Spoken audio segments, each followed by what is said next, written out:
l'écoute des Radio Mali, il est 13h, c'est l'heure de votre journal de la mi-journée.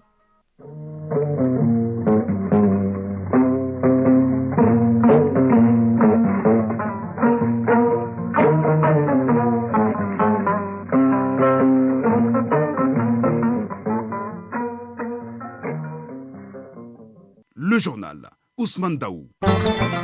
Mesdames et messieurs, bonjour à la une de ce 13h. Après la récupération du camp d'Anefis il y a quelques jours, le Mali va récupérer les camps de Kidal, Tessalit, Aguelok, Ansongo, entre autres, d'ici la fin de l'année, conformément au processus du départ de l'aménagement. Pendant ce temps, les forces de défense et de sécurité sont dans une posture offensive pour traquer les terroristes dans leur dernier retranchement afin que les populations vaquent librement à leur occupation. Tamsir Diabaté nous emmènera au cœur d'une unité des femmes. Dans notre dossier de ce lundi, Brahma Traoré nous emmène dans l'univers des dessins animés pour enfants qui peuvent être instructifs, voire néfastes pour leur éducation. Donc faisons attention. Hors du Mali, demain c'est jour de vote au Libéria. Le président sortant, George Weah, est candidat à sa propre succession et il sera face à 19 autres candidats. Le sport sera l'affaire de Fotigi Tunkara. Avec lui, il sera question des aides du Mali qui vont recevoir vendredi ici à Bamako les Crems de l'Ouganda dans le cadre d'un match amical de marche sportive. Il en sera question et bien d'autres nouvelles. Voilà pour le sommaire. Dans un instant, les détails. Lundi 9 octobre 2023, mesdames et messieurs, bonjour et merci d'avoir choisi Radio Mali pour vous informer. Tout d'abord, direction Koulouba, où le président de la transition, chef de l'État, le colonel Assimi Goïta, vient de recevoir en audience le ministre des Affaires étrangères, de la coopération internationale et des Mauritaniens de l'extérieur de la République islamique de Mauritanie. Mohamed Salem Ould Merzoug est porteur d'un message du président mauritanien Mohamed Ould Cheikh El Ghazouani au colonel Assimi Goïta. Selon le chef de la diplomatie mauritanienne, le message a trait au renforcement des relations fraternelles et d'amitié entre la Mauritanie et le Mali. Plus de détails dans nos futures éditions avec notre reporter Dougoufana Traoré. Ceci dit, je le disais dans les titres, les FAMA sont plus que jamais déterminés à en découdre avec les forces du mal, avec comme leitmotiv la défense du territoire national et la sécurité et des Maliens ainsi que de leurs biens. Ce cap a été fixé depuis août 2020 et il y a quelques mois, une de nos équipes dirigée par Tamsir Diabaté était sur le théâtre des opérations auprès des hommes pour voir comment évoluent les FAMA face à l'hydre terroriste. Rétrospective. Les forces armées maliennes dans la posture offensive pour recouvrer l'ensemble du territoire national. Aucun cadeau ne sera fait aux terroristes. Les consignes sont claires. Les anéantir jusque dans leur dernier retranchement. Le mot d'ordre des autorités de la transition est suivi et appliqué à la lettre sur le théâtre des opérations.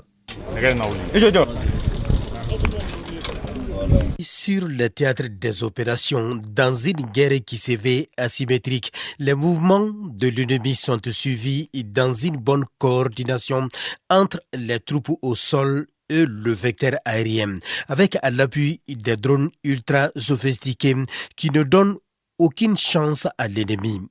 Des colonnes des groupes armés et terroristes sont ciblées et frappées comme c'était le cas à Anefis. Et force est de signaler qu'en ce moment, les terroristes sont dispersés face au tsunami des FAMA. Et depuis le départ de Barkhane dans les zones de conflit, les FAMA ont opté pour une guerre offensive avec des armes offensives. L'un des constats majeurs sur le front est l'engagement et l'esprit combatif des militaires. Ils sont prompts à attaquer à tout moment. Cela grâce à leur capacité militaire et la liberté de commander les troupes sans ingérence. Le point était déjà repéré, donc on va les briefer les tireurs embarqués afin que l'hélico puisse décoller.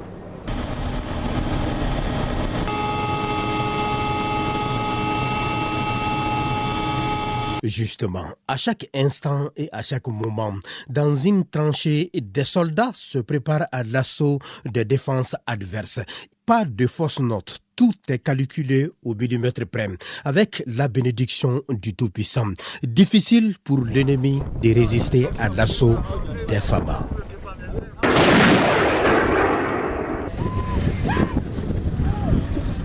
Cette posture offensive des femmes voulue, mûrie et réfléchie par la hiérarchie militaire rassure les populations des emprises désormais sous contrôle des forces armées maliennes. En avant pour d'autres victoires aux grandes dames des ennemis de la paix. Autre titre de ce 13h, le processus de retrait de la MINUSMA se poursuit conformément au chronogramme établi de commun accord avec les autorités de la transition et la mission onusienne. La première phase, qui s'est achevée le 31 août avec la rétrocession des 4 camps au Mali. La deuxième phase sera marquée par la rétrocession en ce mois d'octobre des camps de Tessalit, Aguelok et Douanza.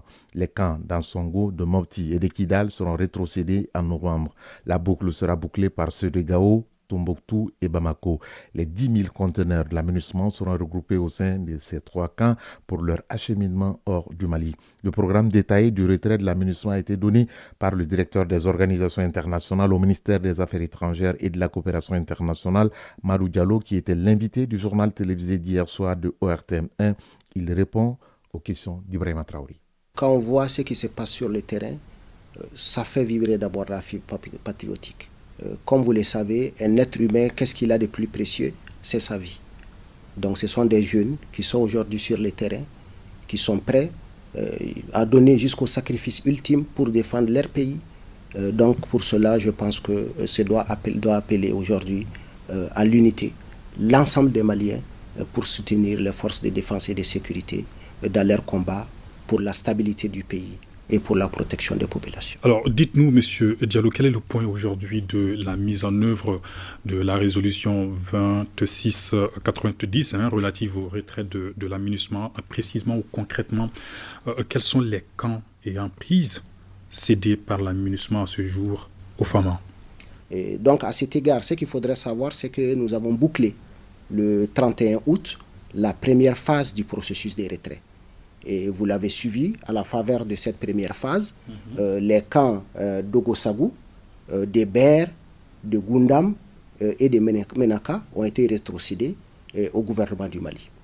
Pour cette deuxième phase, les rétrocessions vont concerner d'abord pour le mois d'octobre les camps de Tessalit, d'Aguelok et de Douanza.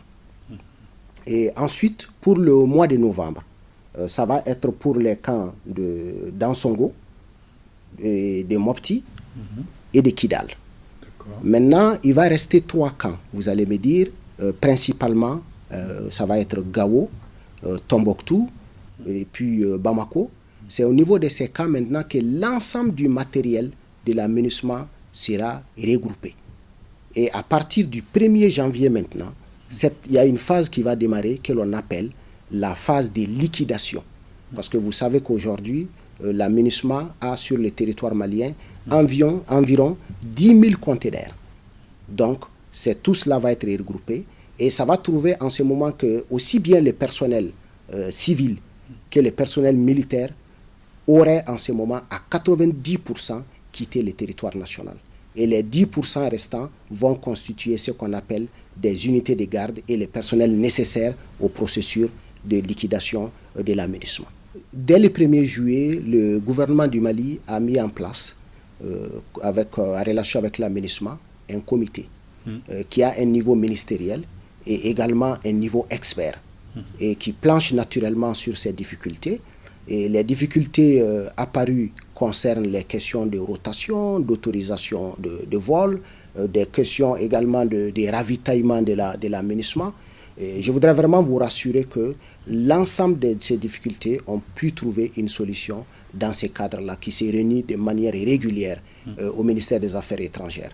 Et également, le gouvernement a mis en place aussi avec la MINUSMA, à l'intérieur de ce comité, différents groupes de travail qui œuvrent véritablement à ce point. Toutes les parties tiennent au respect de ces délais du 31 décembre. Et ni la MINUSMA, ni le leadership des Nations Unies, personne n'a évoqué des difficultés à respecter les délais. Il y a des difficultés souvent dans l'exécution, mais il n'y a pas de difficulté à respecter les délais. Ce processus qui a commencé, qui concerne les transferts des camps, je voudrais préciser que véritablement cela se passe dans un contexte normal d'opération de maintien de la paix. Conformément aux procédures des Nations Unies, la rétrocession de ces camps Et emprise, c'est fait avec les autorités légales, donc avec le gouvernement du Mali. À l'instant, Madou Diallo, il est le directeur des organisations internationales au ministère des Affaires étrangères et de la coopération internationale. Il s'exprimait sur le processus de retrait de la MINUSMA conformément au chronogramme établi de commun accord avec les autorités de la transition et la mission onusienne. Il était hier l'invité du journal de 20h de ORTM1. La faculté des sciences administratives et politiques, EFSAP, a servi de cadre au lancement du livre intitulé « La crise malienne et les mutations géopolitiques dans le G5 Sahel, les enjeux d'un nouveau partenariat dans la lutte contre le terrorisme ». La cérémonie de présentation et de dédicaces a regroupé des étudiants ainsi que plusieurs personnalités. Ibrahim Kaoukounati. À travers ce livre de 293 pages, l'auteur parcourt la crise multiforme que traverse notre pays depuis 2012, en particulier, et le Sahel en général. Cette crise d'insécurité qui est caractérisée par des attaques terroristes qui ont ébranlé la cohabitation pacifique. Aboubacar Dolo, auteur. Depuis qu'on parlait de crise au Mali, ou crise malienne, on s'est rendu compte que la crise a pris de l'ampleur. On ne parle plus seulement que du Mali, mais c'est devenu un sujet du Sahel. Donc il y a eu une grande reconfiguration. Parce qu'en géopolitique, qu'est-ce qui se passe? C'est une analyse. Dans une analyse géopolitique, il faut faire ce distinguo. Il ne faut pas faire de parti pris. Il s'agit de mettre sur la table tous les éléments qui concourent, en tout cas qui rentrent dans la prise en compte d'une crise. Et c'est ce que j'ai essayé de faire. Analyste en stratégie internationale, conseiller des affaires étrangères et passionné de l'écriture, Aboubacar Dolo apporte un éclaircissement sur la situation. Je me suis rendu compte que quand on est à l'extérieur, la crise au Mali, elle est perçue d'une autre manière. Et je crois que très généralement, les gens n'ont pas la bonne perception et il y a souvent une compréhension qui ne reflète pas la réalité de celle que nous connaissons ici. Donc je me suis dit, il faut contribuer, il faut participer vraiment à décrire vraiment la bonne compréhension de la crise. Dédicaces et témoignages ont été les temps forts de la cérémonie. Nouhoum Tapili, président de Guina Dogon. Nous encourageons tous les jeunes du Mali, une association communautaire, mais pas communautariste. C'est ce développement culturel qui sera le socle du vrai développement harmonieux de notre pays. Amadou Moro, conseiller technique au ministère des Affaires étrangères et de la coopération internationale. Certaines réflexions qui, sans nul doute, constituent des outils d'aide à la décision. Il est dans son élément. C'est ce qui est attendu des intellectuels et spécifiquement des diplomates. L'ouvrage est donc disponible dans les librairies de la place. Actualité hors du Mali au Maroc, la Banque mondiale et le Fonds monétaire international FMI se retrouvent à Marrakech pour leur assemblée générale. Les banques centrales, les ministres des Finances du monde entier sont réunis dans un contexte très difficile actuellement qui vit le monde, notamment les pays africains. Entre autres, inflation, explosion de la dette publique, manque de financement seront les sujets qui seront au cœur de cette rencontre de ces deux institutions. Au Libéria, près de 2,4 millions d'électeurs seront appelés demain aux urnes pour les élections générales. Du côté du camp présidentiel, le président sortant George Oppong Manewoya va briguer un second mandat et il sera face à lui 19 autres candidats. Au Tchad, près de 200 jeunes militants du parti Les Transformateurs de l'opposant Succès Masra ont été arrêtés selon le parti.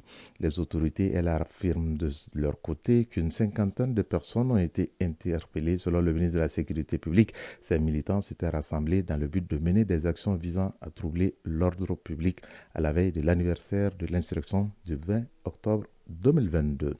Au Cameroun, un éboulement a fait au moins 23 morts selon un premier bilan provisoire fourni par le commandant en second du Corps national des sapeurs-pompiers. Cet éboulement a été causé par des pluies diluviennes qui se sont abattues hier sur la capitale Yaoundé. Hors du continent, en Afghanistan, au moins 2500 morts et plus de 9200 blessés. C'est le dernier bilan du séisme qui a frappé ce week-end précisément la ville d'Herat. L'annonce a été faite par les autorités. Ce séisme de magnitude 6,3 sur l'échelle de Richter a été suivi par de fortes répliques le jour même et le lendemain.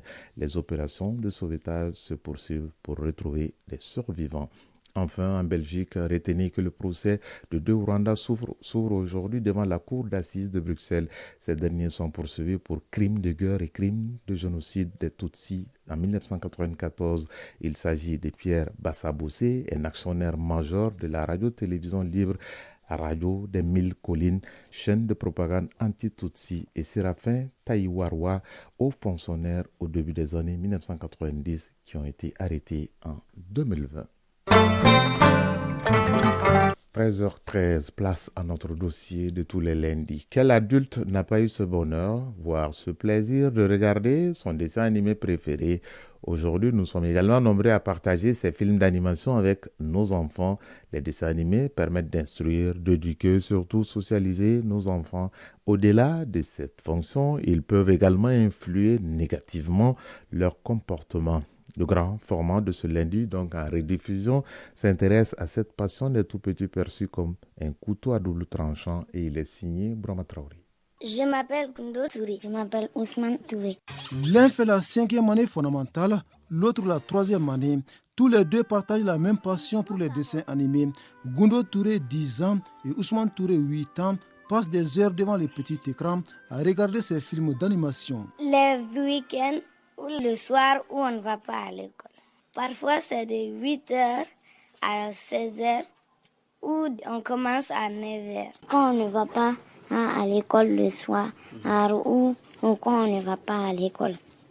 Parce que ça me fait comprendre le français. Et aussi, je sais bien m'exprimer en français. Les dessins animés ont incontestablement un grand succès auprès des enfants. Du petit Nicolas au monstre des mers, en passant par les chats noirs et Lady Beck, la liste n'est pas exhaustive. Autant de préférences auxquelles Gundo Touré et Ousmane Touré sont accros. Mes dessins animés préférés sont Barbie, Mia et moi et Lassie.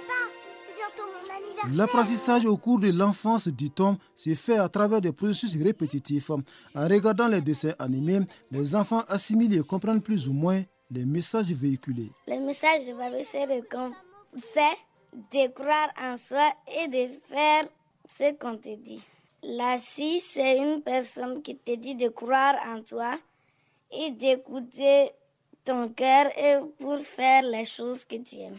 Mia et moi, c'est une fille qui veut dire qu'il faut parfois changer d'habitude pour être une personne meilleure. Barbie, parce que c'est une fille qui a confiance en soi et elle peut aider les gens quand ils sont tristes ou déprimés. Elle est toujours gentille et elle aide ceux qui ont besoin. Quand ils vont dans un endroit, quand il y a des problèmes, ils aident les gens. Et Ricky Zoom, lui, il aide les gens. Il passe la nuit quand les méchants en rôde, il les fait passer de nuit. Quand ils font du mal aux petits enfants la nuit, et il les empêche de le faire. Mon anniversaire. Au-delà du plaisir des jeux, les dessins animés constituent un creuset sous lequel les enfants reçoivent une autre formation sur la vie. L'élève Gundo Touré ressent déjà l'impact de ces dessins sur son niveau scolaire. Ça me permet de m'exprimer bien en français. Ça me fait penser des choses plus amusantes. Dès que débutent les séances de dessins animés, plus rien ne compte pour les enfants. Ce moment particulier pour eux est l'occasion de voir, rêver et penser. Comme tout produit audiovisuel, ces films d'animation diffusent des valeurs. Constat d'Amadou Touré, chef de famille. Ça leur permet de rester à la maison, de ne pas avoir envie de sortir pour aller se promener. Ça se voit à travers leur comportement. Tout ce que les dessins animés la font de bien, et aussi ils essaient de faire ça à la maison. Ensuite, j'ai constaté qu'ils s'améliorent bien, précisément en français. La preuve, quand je suis parti à l'école, il y a leur maître là qui me pose souvent des questions sur leur niveau. Ça leur permet vraiment de s'améliorer en français. Pouvais-je trouver un cadeau ? Autres avantages, les dessins animés permettent à l'enfant de développer des compétences en matière de connaissance de la structure narrative et de savoir auto-évaluer sa compréhension. Guida Seowaigalo est psychologue. Les dessins animés contribuent à socialiser l'enfant, à l'éduquer à la citoyenneté, à développer des compétences chez lui. Mais en même temps, le dessin animé contribue aussi à donner à l'enfant des orientations sur des sujets sensibles que nous connaissons aujourd'hui, les changements climatiques, les questions de violence, etc., etc. Donc c'est quand même important. Nous pouvons dire que le dessin animé favorise le développement social, le développement intellectuel et le développement affectif de l'enfant. Mais attention, il y a le revers de la médaille. En effet, tous les dessins animés ne sont pas forcément bons pour les enfants. Certains d'entre eux, par leur caractère violent, peuvent négativement influencer le comportement des tout-petits, selon le psychologue Waigalo. Il y a aussi des contre-valeurs qui sont souvent véhiculées à travers les dessins animés. Et des idéologies, parfois, que nous ne maîtrisons pas, qui sont aussi à contre-courant de nos valeurs positives. Je pense aussi qu'être accro aux dessins animés, ça peut avoir un impact physique négatif sur l'enfant. Les enfants qui sont assis des heures durant, vous voyez que ça peut aussi avoir un impact sur la vision, sur aussi leur développement physique. Donc il faut veiller à ce que ce soit dosé, veiller sur ce qu'ils regardent, parce que là, l'accompagnement parental ou bien d'un adulte est important quand même pour éviter des dérives. Pour éviter d'éventuelles dérives, la vigilance des parents doit être accrue sur le choix des dessins animés bons pour les enfants. Un choix d'autant plus essentiel que cet univers distrayant et didactique ne doit pas être un couteau à double tranchant. Si tu oublies, pas de problème, je te le rappellerai. Son dessin animé préféré, c'était Dragon Ball Z avec Sangoku et Sangohan, mais il sera là dans un instant puisqu'il a choisi la voie des stades.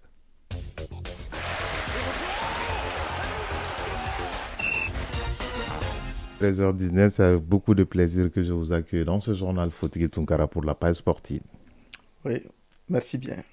On va commencer par la marche sportive et citoyenne d'octobre du ministre de la Jeunesse et des Sports, chargé de l'instruction civique et de la construction citoyenne qui s'est déroulée hier dimanche. Oui, fixe en principe au premier dimanche de chaque mois sur toute l'étendue du territoire national.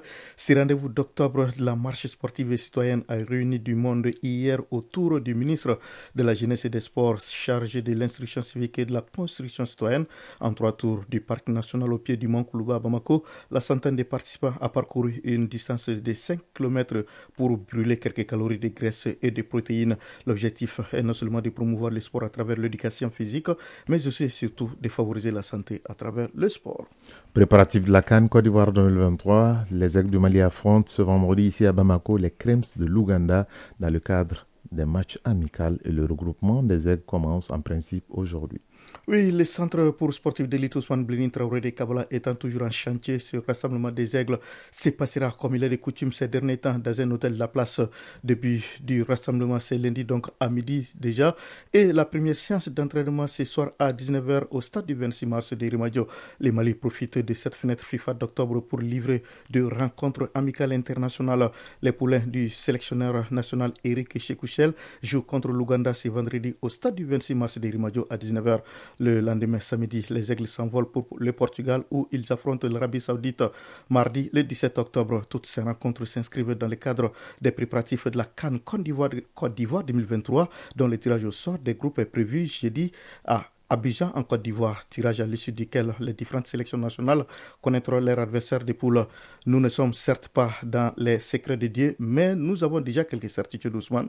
La première est que les Aigles ne croiseront pas au premier tour certains pays comme le Cameroun, le Nigeria, le Burkina Faso, le Ghana et la RDC, puisque ces 5 pays figurent dans le même chapeau que le Mali. Il s'agit bien entendu du chapeau 2. La deuxième est que le Mali croisera au premier tour l'un des 6 pays qui forment le chapeau 1. Il s'agit notamment de la Côte d'Ivoire, pays hôte du Sénégal, tenant du titre, du Maroc, de la Tunisie, de l'Algérie et de l'Égypte. Dans le chapeau 3, nous retrouvons l'Afrique du Sud, le Cap-Vert, la Guinée-Conakry, la Zambie, la Guinée équatoriale, la Mauritanie. Enfin, nous avons dans le chapeau 4 la Guinée-Bissau, le Mozambique, la Namibie, l'Angola, la Gambie et la Tanzanie. Des pays qui constituent également d'autres potentiels adversaires du Mali au premier tour. Espérons tout simplement que les Aigles tomberont dans un groupe à leur portée. Je me lance dans un pari, même si ce n'est pas de coutume. Le Mali sera dans le même groupe que la Tunisie, l'Afrique du Sud et bien sûr la Tanzanie. Notez-le bien. C'est bien noté. D'un tirage au sort à un autre, parlons de la Ligue des champions féminines. La Côte d'Ivoire accueille également le tirage au sort des groupes cet après-midi. Oui, ce sera au cours d'une cérémonie prévue cet après-midi à 16h à Abidjan, en Côte d'Ivoire. Les 8 clubs concernés seront répartis en des groupes de 4 équipes. Il s'agit notamment de l'AS Mandé du Mali, l'AS FAR du Maroc, championne en titre, l'Atlético d'Abidjan de Côte d'Ivoire, Sporting Club de Casablanca du Maroc, Ampem d'Arkoua du Ghana, Kuns d'Ouganda, Mamelodi Sundowns d'Afrique du Sud et Huracans. J'ai décidément des difficultés avec ces noms. Huracans donc de la Guinée équatoriale. Cette fois-ci, j'y arrive.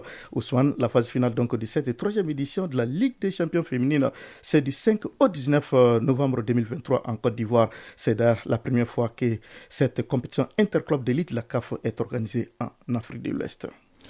Enfin, deuxième et dernier tour des éliminatoires zone Afrique de la Coupe du Monde féminine U20. Les juniors, il s'agit bien. Colombie 2024. Le Mali a battu l'Algérie 1-0 hier à Sétif. Oui, bonne opération de l'équipe junior dames du Mali qui a pris une bonne option sur la qualification en match aller du 10e tour des éliminatoires zone Afrique de la Coupe du Monde féminine U20 Colombie 2024. Les ex-dames U20 en déplacement hier à Sétif en Algérie ont battu leurs homologues Fenech par le score d'1-0, but inscrit en seconde période par Djamako Traoré. Le match retour est prévu ce vendredi, toujours à Sétif en Algérie. Merci Fotigi Tunkara pour cette page sportive bien remplie. Au plaisir de vous retrouver lundi prochain, même heure, même station. Mais d'ici là, les fidèles auditeurs peuvent noter le rendez-vous. Vous serez dans l'émission Score de ce soir sur RTM1 pour le développement de toute cette actualité sportive. D'ici là, sachez que le président de la transition, chef de l'État, le colonel Assimi Goïta, a reçu en audience ce matin le ministre des Affaires étrangères, de la coopération internationale et des Mauritaniens de l'extérieur de la République islamique de Mauritanie. Mohamed Salem Ould Merzouk est porteur d'un message du président Mohamed Ould Cheikh El Ghazouani au colonel Assimi Goïta. Selon le chef de la diplomatie mauritanienne, le message a trait au renforcement des relations fraternelles et d'amitié entre la Mauritanie et le Mali. Plus de détails dans nos futures éditions avec notre reporter Doufouna Traoré. La prochaine édition, c'est à 19h30. Ce présent vous a été présenté par Ousmane Ndao. Mise en onde, Bintou Traoré. Réalisation, Soumaou Aïdara. Mise en ligne, Cheikh Abdelaziz Koulibaly. Gardez vos positions d'écoute dans un instant. Aïssata Tangara sera là pour les avis et communiquer. Si vous êtes à table, bon appétit. Si vous avez fini de manger, bonne digestion. Bonne semaine à toutes et à tous. Excellent après-midi. Chacun de nous ne peut être une étoile, mais tâchons de briller pour éclairer là où nous sommes. Tout le plaisir a été pour nous de vous servir et à très bientôt.